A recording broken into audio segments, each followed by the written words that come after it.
Herkese merhaba arkadaşlar. Yeni bir ürün incelemesiyle birlikteyiz. Kutunun üzerinden de gördüğünüz gibi bu videomuzda sizlerle birlikte bir turbo fan inceleyeceğiz. Ürünümüz Temu'dan geliyor. Temu'ya ürünü bize sağladığı için teşekkür ederek başlamak istiyorum. İsterseniz öncelikle kutunun içinden çıkan her şeyi masanın üzerine alalım ve ardından ürünümüzü incelemeye başlayalım.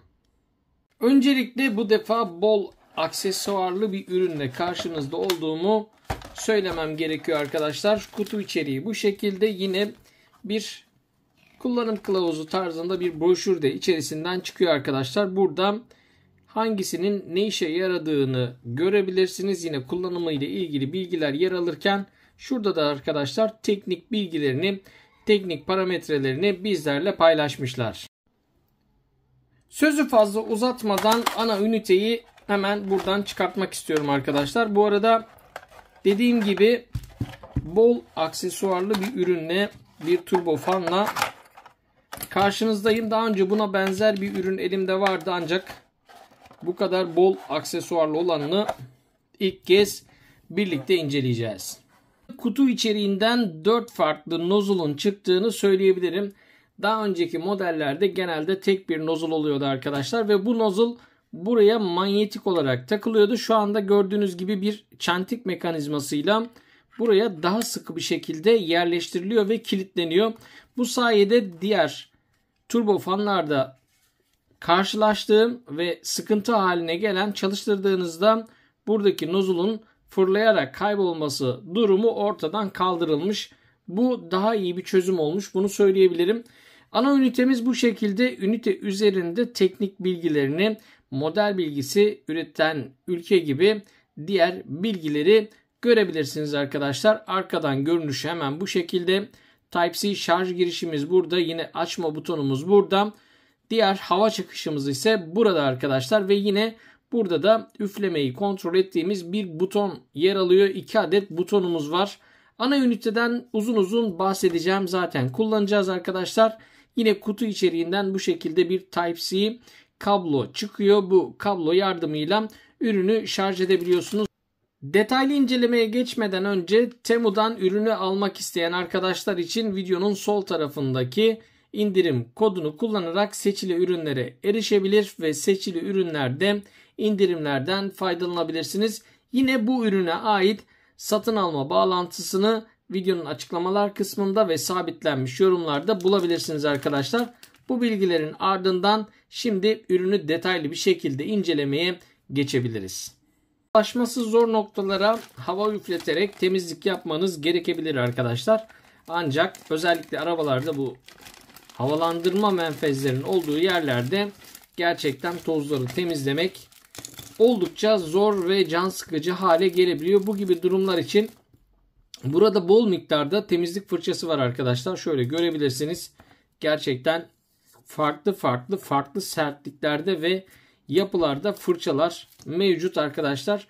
Yine bunu aracımızın temizliğinde ya da bilgisayarımızın temizliğinde kullanabiliriz. Dediğim gibi çok farklı tiplerde fırçalar var. Şöyle sizlere bazılarını göstermek istiyorum. Gerçekten ince, kalın, yumuşak, sert şeklinde oldukça farklı fırçalar çıkıyor. Toplamda 2, 4, 6, 8, 10 tane farklı fırçamız mevcut arkadaşlar. Bu kabloyu da bir kenara aldıktan sonra nozzle'lardan bahsedeceğim.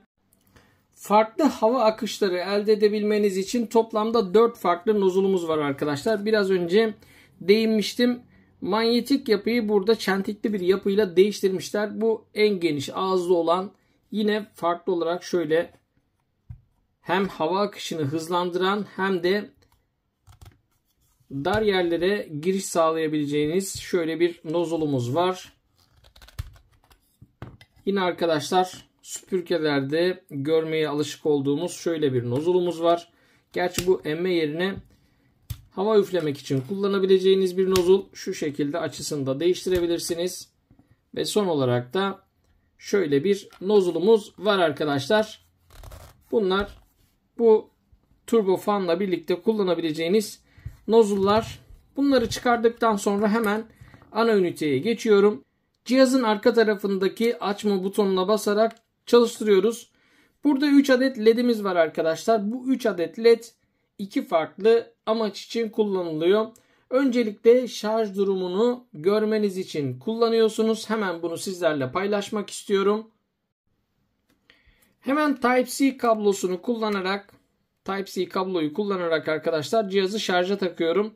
Gördüğünüz gibi buradaki sonuncu ışığımız yanıp sönüyor. Burada arkadaşlar şarjımız çok az olduğunda en alttaki ışıktan itibaren yanmaya başlıyor ve dolmaya yakın buradaki üçüncü ışığımız yanıp sönüyor. Yani buradaki ışıklar şarj esnasında içerisindeki pilin şarj durumunu bize bildirmiş oluyor arkadaşlar.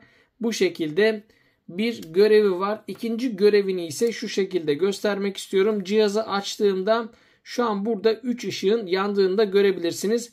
Üflemek için arkadaşlar buradaki butonu kullanıyorum. Bu şekilde çalıştırdığımda gördüğünüz gibi cihaz tam güç ile çalışıyor.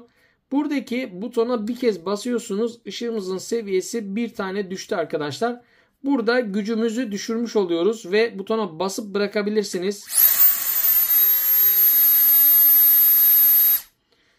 Tam güçte çalıştırırken bu butonu bıraktığınızda arkadaşlar cihaz otomatik olarak duruyor. Ancak güç seviyesini düşürdüğünüzde butona bir kez basıp bıraktığınızda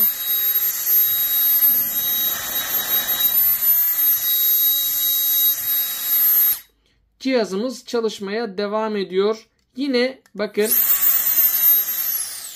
güç seviyesini şu an minimuma indirdim arkadaşlar. Özellikle böyle kamplarda ateşe üflemek için ya da çok hafif bir hava akımına ihtiyaç duyduğunuz yerlerde bu şekilde kullanabiliyorsunuz arkadaşlar.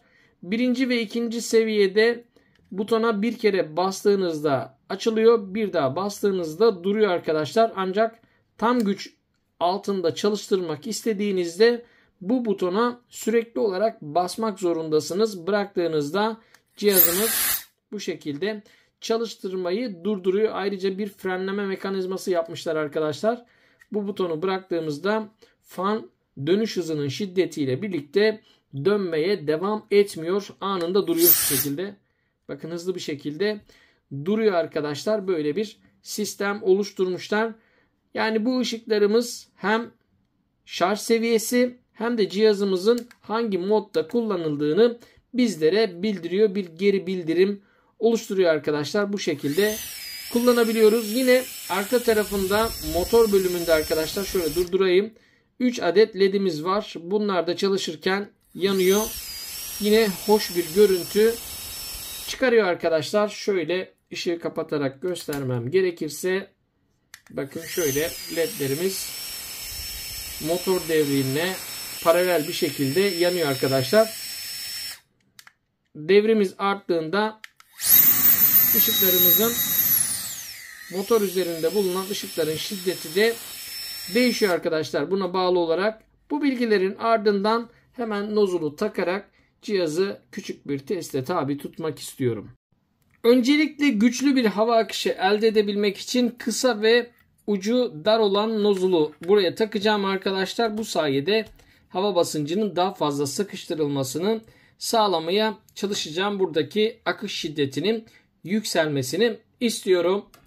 Bu cihazları genelde aracımda torpido temizliği, bilgisayarımın klavyesinin temizliği ve yine aracımdaki torpidonun hava menfezlerinin temizliğinde kullanıyorum. Şöyle sesim çok fazla duyulmayacağı için arkadaşlar susacağım ve direkt olarak bunu çalıştıracağım.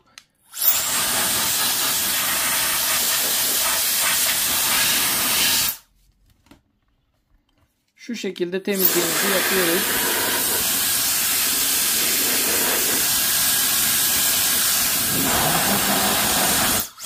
Oldukça yüksek basınç üretiyor arkadaşlar. Yani elimin derisinden bunu anlayabilirsiniz. Bu şekilde göstermek istiyorum.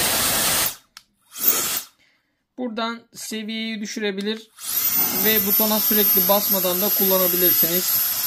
Daha düşük seviyelerde üfleme yapmasını sağlayabiliyoruz. Bu şekilde temizlik amaçlı kullanabilirsiniz. Yine kamplarda ateş yakmak için yerdeki toz, yaprakları temizlemek için bu cihazdan faydalanabilirsiniz. Yani buradaki sınır tamamen sizin hayal gücünüze bağlı. Bu arada bu cihazı almak isteyenler için yine bir kez daha hatırlatmak istiyorum. Şu an videonun sağ tarafında gördüğünüz kodu kullanarak seçili ürünlere erişebilirsiniz arkadaşlar. Yine videonun açıklamalar kısmında ve sabitlenmiş yorumlarda bu ürüne ait satın alma bağlantılarını da bulabilirsiniz. Böylece bir ürün incelemesini daha birlikte gerçekleştirdik. Bir sonraki projemiz ve ürün incelememizde görüşünceye değin şimdilik hoşçakalın. Şöyle çalışırken buradaki ledleri de bir kez daha sizlere göstermek istiyorum. Oldukça hoş gözüküyor arkadaşlar. Şimdilik videomuzu bu noktada sonlandırıyoruz.